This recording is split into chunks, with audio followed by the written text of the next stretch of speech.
तो students, Lal Bagh girls inter college YouTube channel पर आप सभी का फिर से स्वागत करती हूँ। मैं मिसेस ग्रेगरी आज क्लास 9 के लिए हिंदी की पाठ किल्लू से आपके लिए कुछ गद्यांश लेकर आई हूँ। इस गद्यांश को मैं पढ़ूंगी और आपको इसको समझाती जाऊंगी। ये महादेवी वर्मा द्वारा रचित बहुत ही अच्छी एक कहानी है। गिल्लू एक गिलहरी के बच्चे का नाम वो रखती हैं जो कि उनको अपने आंगन में एक घायल अवस्था में मिला था और वो उसको पालती हैं, उसको संभालती हैं, उसको स्वस्थ करती हैं। कौवे के माध्यम से वो घायल हुआ था। कौवे के ही बारे में आज यहाँ पर कुछ एक विशेष गद्यांश लिखा गया है जिसको मैं आपको समझाती जाऊंगी और इसको ध्यान से आप सुने। तो यहाँ बोला गया है कि यह काक भुषंडी भी विचित्र पक्षी है। काक भुषंडी का मतलब है कौवे के लिए कहा गया यहाँ पर। तो कहा गया कि विचित्र पक्षी है, एक साथ समादरित यानी कि आदर प्राप्त, इसको आदर दिया जाता है। अनादरित यानी अपमानित भी किया जाता है। अति सम्मानित, बहुत ज़्यादा सम्मान भी दिया जाता है। अति अवमानित यानी बहुत ज़्यादा अपमान भी दिया जाता है। दोनों ही प्रकार से इस कौवे को देखा जाता है।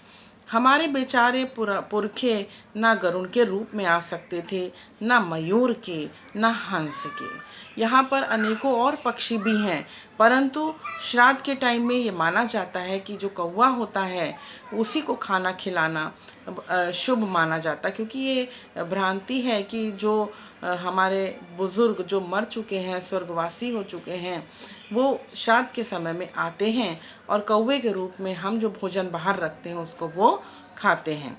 तो यहाँ कहा गया है, जो महादेव वर्मा हैं उन्होंने ये कहा है कि ना वो मयूर के रूप में आते हैं, ना ही हंस के, ना ही गरुड़ के, वो केवल कौवे के रूप में ही आते हैं।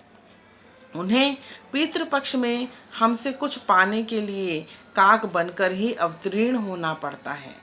यानी जब पितृपक्ष चलते हैं, श्राद्ध का समय चलता है, तो कौवे के रूप में वो आकर हमारे द्वारा रखे हुए भोजन को ग्रहण करते हैं।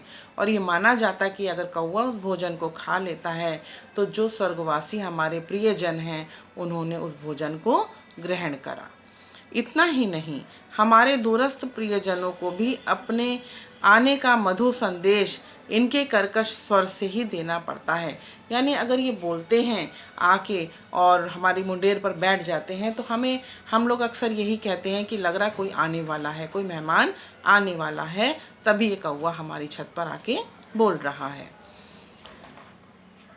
दूसरी ओर हम कौवे और काँव काँव करने को मानना के अर्थ में ही प्रयुक्त करते हैं। यानी कि जब कौवा हमारे छतों पे आके बोलता है तो हम यही समझते हैं कि कौवा जो है इसीलिए बोल रहा है कि शायद कोई मेहमान आने वाला है।